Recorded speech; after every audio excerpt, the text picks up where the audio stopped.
Amoy natin ang helmet. Ang helmet ng mga motorista. Ha! Kakaiba siya. Bakit? Pati kilikili niya may kilay. Ha! May nakita kong kilay. Amazing!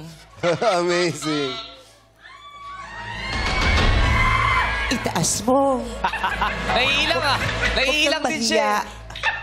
Walang mali dyan. Bakit? Nakikita ko ang mata ng bagyo. Paparating na siya dito sa ating Philippine Area of Responsibility. Talaga ba?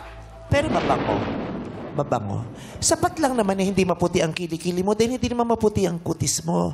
Kailangan pantay ito. Dahil kung maputi ang kilikili mo, isipin namin may an-an ito. Walang mali dyan. Maganda ang kutis mo.